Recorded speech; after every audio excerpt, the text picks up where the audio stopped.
On the profile interview segments this week, I'll be speaking with the Managing Director of the Nigerian Social Insurance Trust Fund, Barrister Oluwaseun Faleye. It tells me that several ways the management team has been able to improve the services NSITF offer to Nigerian workers. It's good to have you on the program. A lot has happened since our last conversation. Like I said, this is my first interview with you this year. It's quite surprising to know that. But of course, there are a lot of activities that you've been doing that are probably part of. Yeah.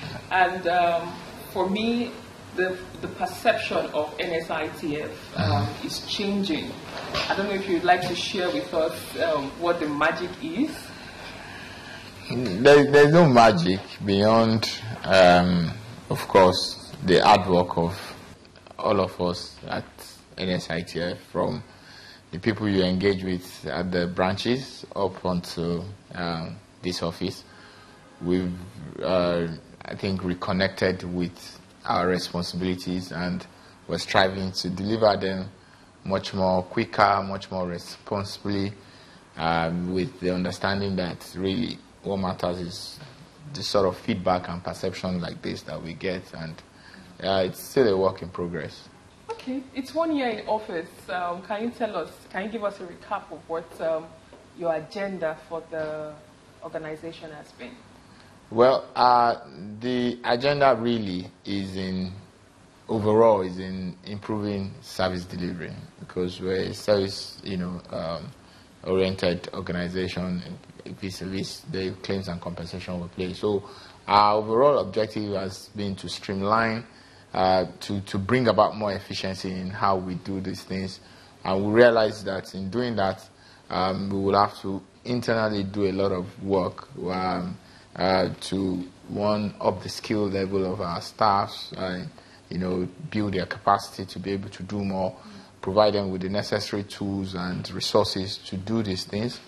Also engage more with our stakeholders, particularly the subscribers, to understand much more what we're all about and what the benefits are to them. And all of those combined is perhaps what is leading to some level of change in perception for us. So the last 1 year really has been dedicated to doing those things and doing them repeatedly and much more efficiently. Talking about subscription, which you just mentioned, what are your observations as regards ensuring that you have more employers of labor come on board to ensure that they are able to protect their employees? Well, we're making progress in that regard. We've seen marked increase in compliance since the last 1 year. We've seen at least about over 20% increase year on year, and that would mean that some of our advocacy engagements are working. I think we're doing a lot of work, more work to, beyond the private sector, to bring in much public sector employers, both at the federal government, the subnational level, and towards, local government. It's an effort that is ongoing. We're engaging with state governors to really get their buy-in.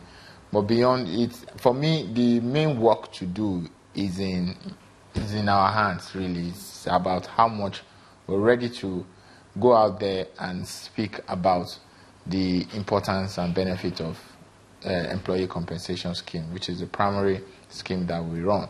I've said it several times.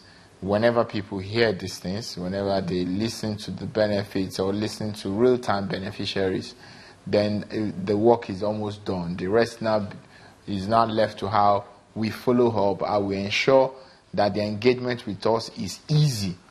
How we ensure that they're able to register, without issues or challenges, and now we also interact with them when they probably have issues or challenges in terms of claims and accidents. So it's really is a touch and feel relationship for both us and subscribers, and it is the improvement of that touch and feel that will drive more people into the scheme, and that's really our objective. So far, can you put a price or a tag on the number of beneficiaries that NSITF has been able to reach in recent times? In recent times, I know for a fact that we reached over, 111,000 beneficiaries. It's a daily thing.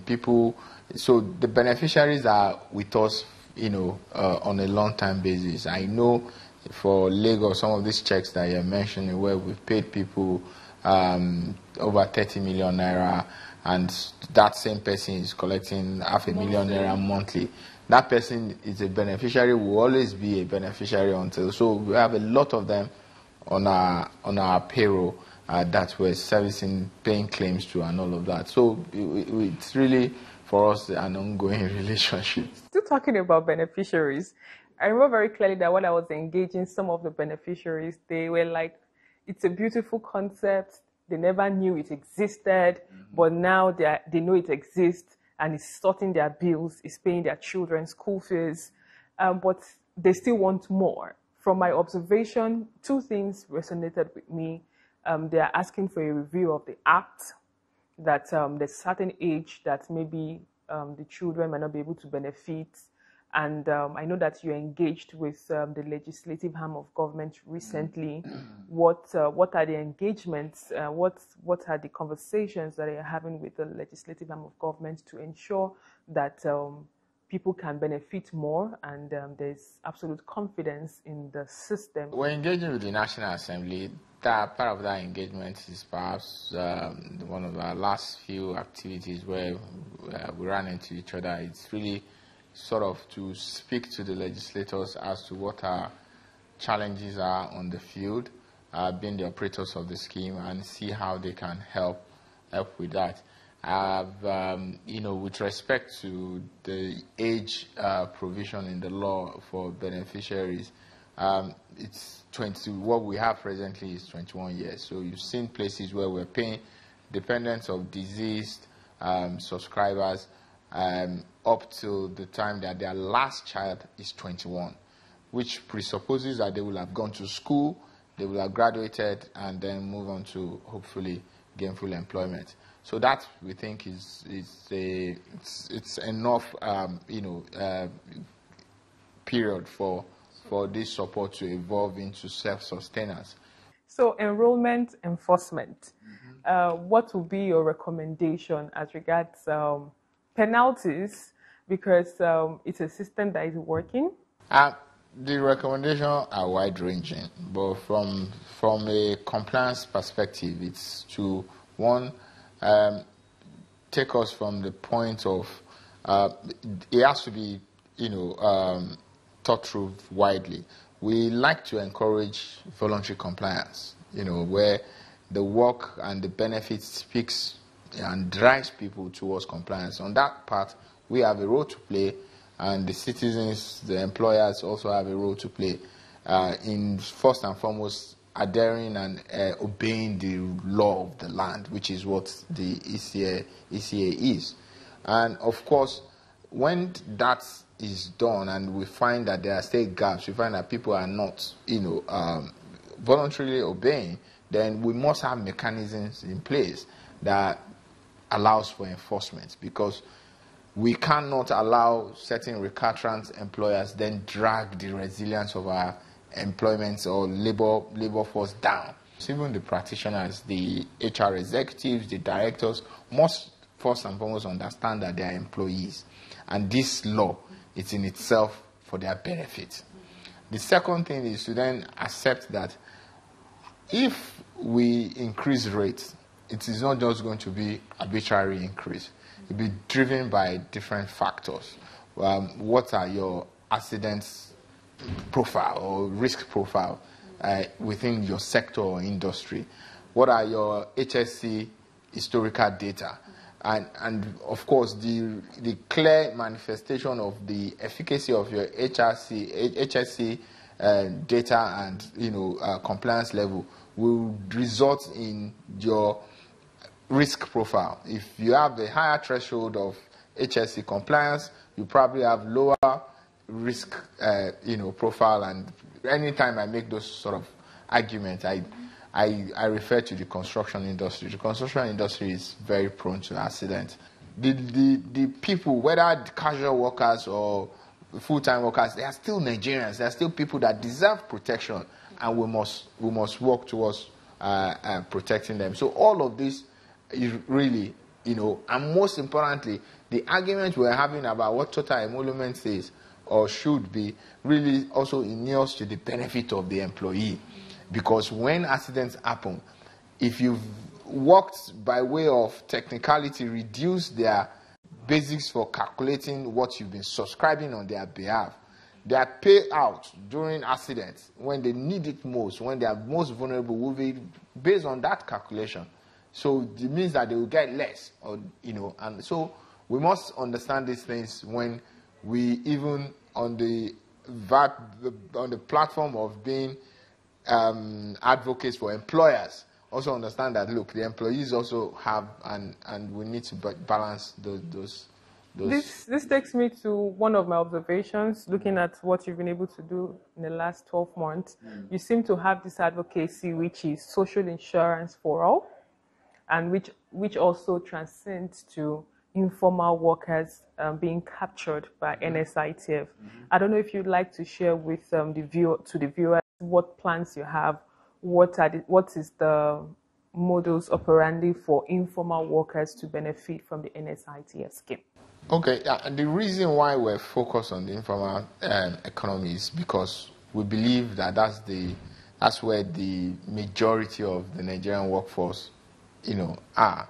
And if we're to create any sort of backbone that is, held by the social safety net that, workers all over the world enjoy, which we have here, is to be able to provide employee compensation scheme for that workforce.